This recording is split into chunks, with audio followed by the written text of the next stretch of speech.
High everyone, আসসালামু আলাইকুম, welcome back to my channel. আশা করছি সবাই অনেক ভালো আছেন। আলহামদুলিল্লাহ, আপনাদের সবার দোয়ায় ভালোবাসায় আল্লাহর অশেষ রহমতে আমরাও ভালো আছি। আজকে আসলে বলতে গেলে একটু বেশি ভালো আছি। আজকের দিনটা অনেক বেশি স্পেশাল। আজকের তারিখটা হলো মের 18 তারিখ, শনিবার, আর এখন বাজে দুপুর 2টা। আপনারা যারা আদ্রকে ভালোবাসেন, আমি বলার বহু আগে আপনারা জানেন যে আজকের দিনটা কেন স্পেশাল। আপনারা আদ্রকে এত ভালোবাসা পাঠাইছেন।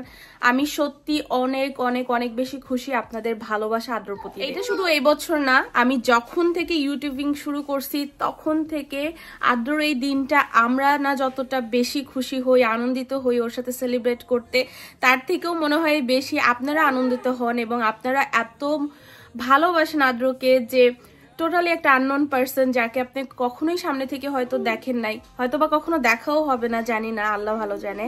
তার প্রতি আপনাদের ভালোবাসা, তার জন্মদিনটা আপনারা মনে রাখেন, তাকে উইশ করেন আমার থ্রুতে, আপনাদের কাছে আসলে আমি অনেক কৃতজ্ঞ। Thank you so much. 18 তারিখ মেয়ের এই দিনটা আমরা সব সময় অনেক খুশি হই, আনন্দিত হই। আমাদের লাইফে একটা বড় আনন্দের দিন, কারণ আজকে হলো আমার সোনা বাবার জন্মদিন, তাই না পাপা? ভাইজানের জন্মদিন। Happy birthday to you, happy birthday to you, happy birthday dear বাবা, হ্যাপি বার্থডে টু ইউ,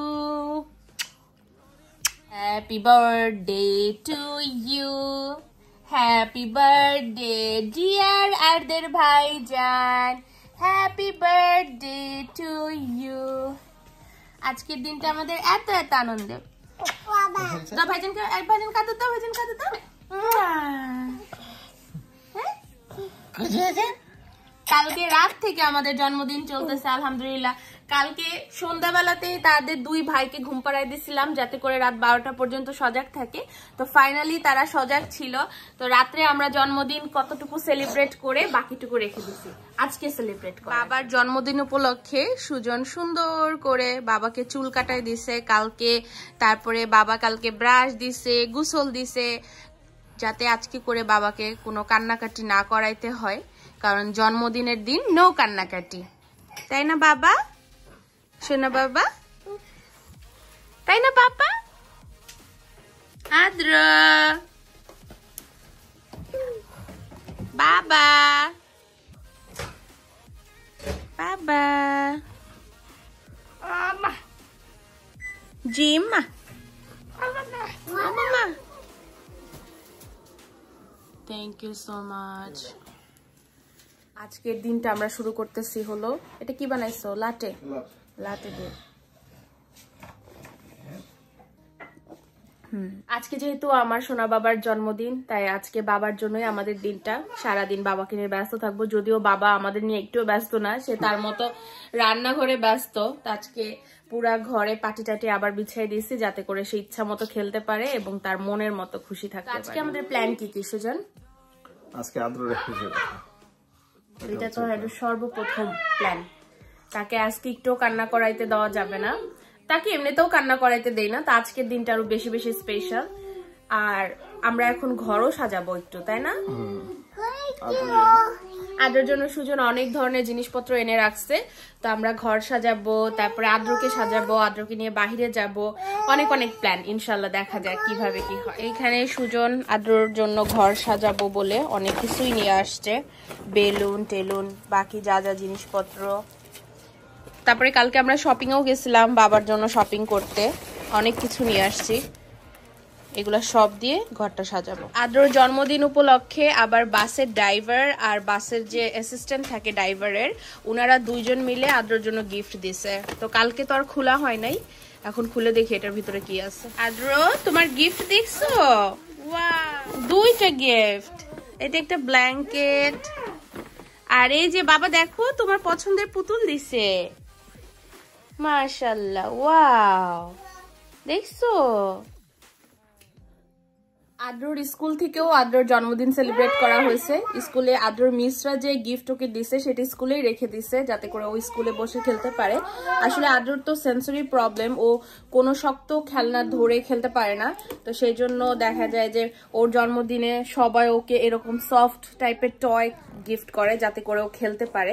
সবাই আর কি স্কুলে জানে যে ওর সেন্সরি প্রবলেম, ও কোন খেলনাটা লাইক করে বা কোন খেলনাটা দিয়ে খেলতে ওর জন্য সুবিধা। খুব থটফুল আর খুব সুন্দর। আসলে বাস ড্রাইভার বা তার অ্যাসিস্ট্যান্টের গিফট দেওয়ার কোনোই প্রয়োজন ছিল না, বাট তারপরও তার আদ্রকে খুব বেশি ভালোবাসে বলেই এত কিছুর ব্যবস্থা করছে। জন্মদিনের আগেই আরো খুবই সুন্দর একটা গিফট আসছে, যেটা আমরা আদ্রর জন্য চাচ্ছিলাম অনেকদিন ধরে কিনতে, বাট আমরা পাচ্ছিলাম না বলে আর কিনা হয় নাই। তো সেইটা আদ্রর চাচি আদ্রর জন্য পাঠাইছে। খুবই ছোট সুন্দর একটা ফ্যান, দেখতেও সুন্দর আর এর বাতাসটাও অনেক বেশি ঠান্ডা। আমি স্পেসিফিকলি এই ফ্যানটা আদ্রর জন্য চাচ্ছিলাম যাতে করে আদ্র যেখানে সেইখানে গেলে আমি ক্যারি করতে পারি, বা রান্নাঘরে ওর হঠাৎ করে গরম লাগলে বা ঘরের যে কোনো কোথাও গরম লাগলে এটা ব্যবহার করা যায়। তো ভাবি এটা যখন শুনছিল তখনই মনে করে হয়তো রাখছিল যে আদ্রর জন্মদিন উপলক্ষে ভাবি পাঠাবে। তো এটা এত থটফুল একটা গিফট আদ্রর জন্য। আমি তো এই গিফটটা ওপেন করে আমার কান্নাই চলে আসছে যে মানে এত থটফুল গিফট হইতে পারে বা মানুষ এত চিন্তা করতে পারে। আসলে আদ্রর চাচি আদ্রকে অনেক বেশি ভালোবাসে, আর সব থেকে বড় কথা হলো আদ্র খুবই কম সংখ্যক মানুষকে অনেক বেশি পছন্দ করে, তার পিছন পিছন যায়, তার সঙ্গ অ্যাটেনশন পাওয়ার চেষ্টা করে। তো তাদের মধ্যে হলো হালিমা ভাবি একজন। আমি জানি না সেই শুরুর থেকে হালিমা ভাবিকে যেদিন আদ্র প্রথম দেখছে সেই দিন থেকে তার সাথে একটা আলাদাই কানেকশন, এবং ভাবির সাথে মানে আদ্র চাচির সাথে ওর যত দেরিতেই দেখা হোক, যতদিন পরেই দেখা হোক, আদ্র অনেক অনেক স্ট্রং একটা ফিলিংস তার চাচির জন্য রাখে। মাশাআল্লাহ।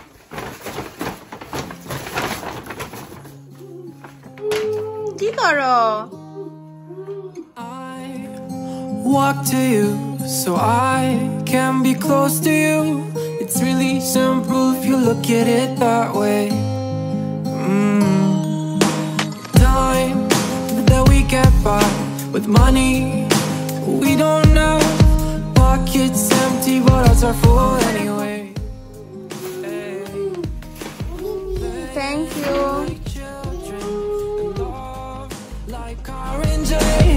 You were too good for me, but I wanted you anyway.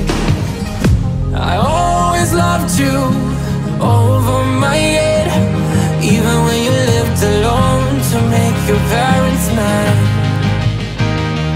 Say goodbye to your old life, turn the page, follow my bed.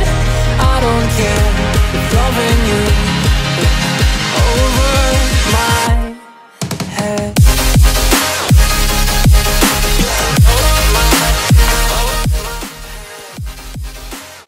আমাদের ঘরটা সুন্দর করে সাজানো শেষ। এখন আমার পাপা ঘুমাচ্ছে।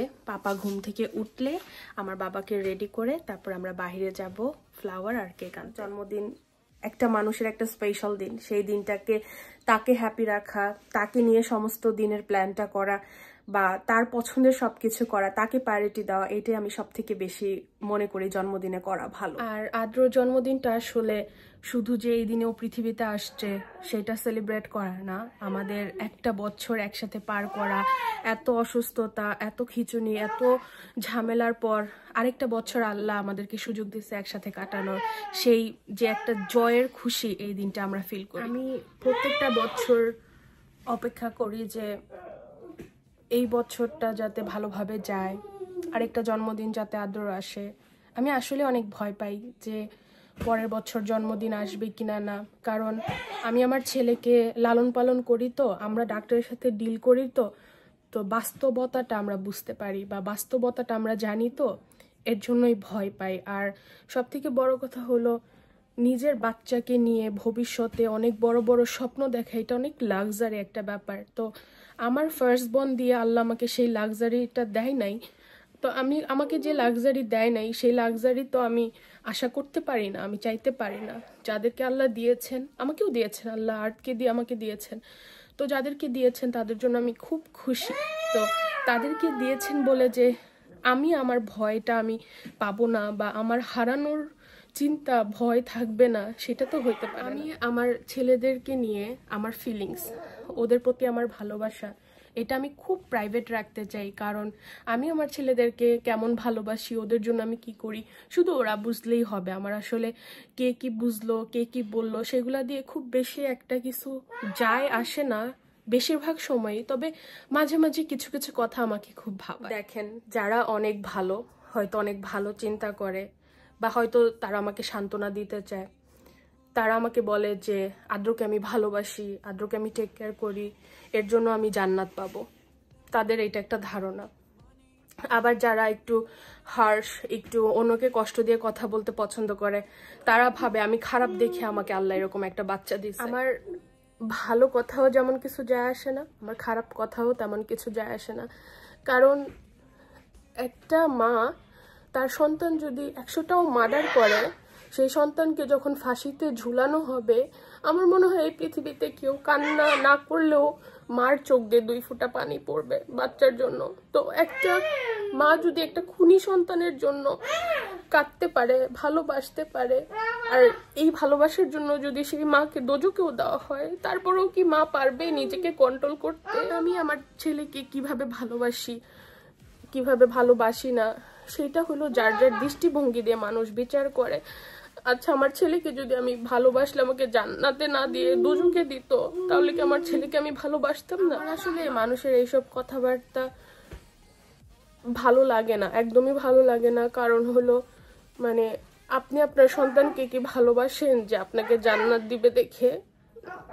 তা তো না, তাই না? তাহলে আমি কেন আমার সন্তানকে ভালোবাসবো যে তার উসিলা করে আমি জান্নাত পাবো? আর কে জান্নাতে যাবে, কে জাহান্নামে যাবে, এটা কি আমাদের সামান্য মানুষ হিসেবে বুঝার ক্ষমতা আছে? এটা আল্লাহ ডিসাইড করবে, সেটা আল্লাহ জানে কাকে কোথায় দিবে। তো এইরকম কথাবার্তা আসলে আমার একদমই ভালো লাগে না। বিশেষ করে এর জন্য আমি আদ্রকে নিয়ে অনেক কিছু শেয়ার করি না, বা করতেও চাই না। আমি আর্টকে নিয়ে তো কিছুই শেয়ার করি না, কারণ হলো আমি মানুষের ওই জাজমেন্টের জায়গাটা হতে চায় না। কারণ যে যেরকম ভাবে চিন্তা করে, যে যেরকম ভাবে চিন্তা করতে পছন্দ করে, সে সেইভাবেই আমার আদ্রর প্রতি ভালোবাসাটাকে ডিসক্রাইব করে ফেলে। যেরকম আপনার ফার্স্ট বর্নকে ভালোবাসেন পৃথিবীর সব থেকে বেশি, সব কিছুর থেকে বেশি, ঠিক সেইভাবেও আমি আমার ফার্স্ট বর্নকে ভালোবাসি পৃথিবীর সব থেকে বেশি, সব কিছুর থেকে বেশি। তো আমার ভালোবাসা কেউ জাজ করে ফেলবে, এই জিনিসটা আমার কখনোই পছন্দ না। মানুষের কাছে যখন অনেক দামি জিনিস থাকে, তখনই মানুষ হারানোর ভয় পায়। তো হয়তো আদ্র আমার কাছে অতটাই দামি, এর জন্য আমি হারানোর ভয়টা অনেক বেশি পাই। এবং বিশ্বাস করেন, 8 বছরে আমি যখন থেকে শুনছি যে আমার আদ্র হয়তো কোনোদিন স্বাভাবিক জীবন পাবে না, তারপর থেকে আমি এর থেকে বেশি কোনোদিন কষ্টও পাই নাই। আমার মনে হয় এইটাই আমার লাইফের সব থেকে বেশি কষ্ট ছিল। আর মানে আমি যতই খুশি হই, আমার মনের ভিতরে কোথাও না কোথাও সবসময় একটা দুঃখ কাজ করতে থাকে যে আমার তো সন্তানই ঠিক নাই, আমার বাচ্চাই তো ঠিক নাই, আমার বাচ্চা যে কোনো সময় আমাকে ছেড়ে যাবে। এই তুচ্ছ তাচ্ছ সামান্য 1-2জন মানুষ, এগুলা আমার কাছে মূল্যহীন লাগে মাঝে মাঝে।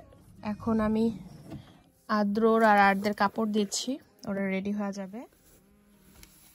2 ভাইয়ের ম্যাচিং ম্যাচিং জামা কাপড় এনে দিয়েছিলাম, আর আদ্রর জন্য আমি জুতাও আনছি। তো এটা হলো আজকে আমার বাবার আউটফিট, প্যান্ট আর এই 1 জোড়া জুতা। তোমার ঘুম শেষ? হ্যাঁ, এটা ভাইজান পরবে, তুমিও এরকম পরবে, তোমারটা নিয়ে চলে আসো। আর এটা হলো আমার পাপা পরবে, আর তার আউটফিটের সাথে এই ক্রক্সটা পরবে। আচ্ছা, মাশাআল্লাহ, আর তো রেডি হয়ে গেছে। এখন কি আমরা ভাইজানকে দেখাবো? আর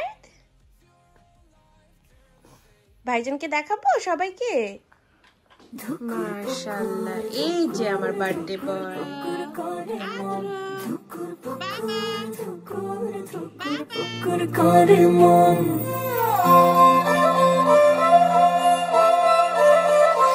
আমার কেমন কেমন লাগে, এমন হয় নাই তো আগে, কেন যে তারে বারে বারে দেখার গায়ে জাগে।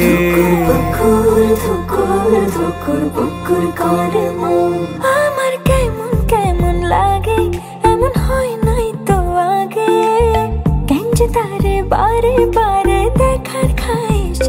সকাল দুপুর রাত্রি ভোরে থাকি তারি ঘরে, সকাল দুপুর রাত্রি ভোরে থাকি তারি ঘরে, থাকুক জুড়ে এই অন্তরে সারাটা জীবন। ধুকুর ধুকুর ধুকুর ধুকুর করে মন, ধুকুর ধুকুর ধুকুর ধুকুর ধুকুর করে মন, ধুকুর ধুকুর ধুকুর ধুকুর ধুকুর করে মন, ধুকুর ধুকুর ধুকুর ধুকুর ধুকুর করে মন।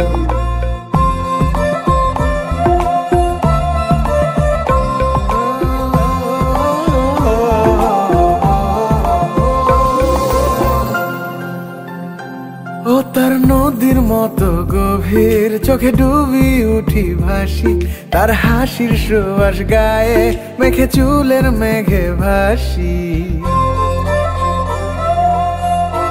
ও তার নদীর মতো গভীর, চোখে ডুবি উঠি ভাসি, তার হাসির সুবাস গায়ে মেঘে চুলের মেঘে ভাসি। টাপুর টুপুর বৃষ্টি হইয়া আমার গায়ে পড়ে, টাপুর টুপুর বৃষ্টি হইয়া আমার গায়ে পড়ে, সে যে আমার ভাঙা ঘরে সাত রাজারি ধন। ধুকুর ধুকুর ধুকুর ধুকুর ধুকুর করে। এটা এখানে থাক, তুমি টান দিও না। হ্যাঁ এটা ভাইজানের সুন্দর, তাই না মা? এটা এখানে থাক।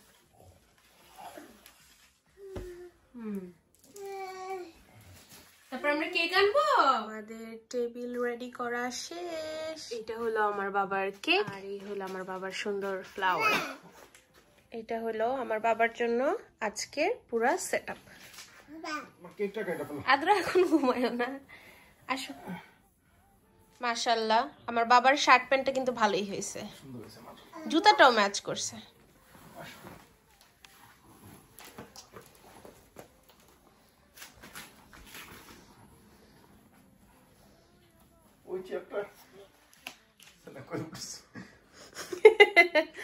ভাই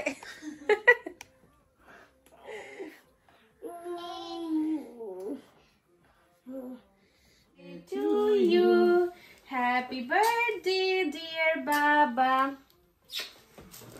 happy birthday to you. R ফুদা Fuda, happy birthday. Da happy birthday da. Happy birthday to you.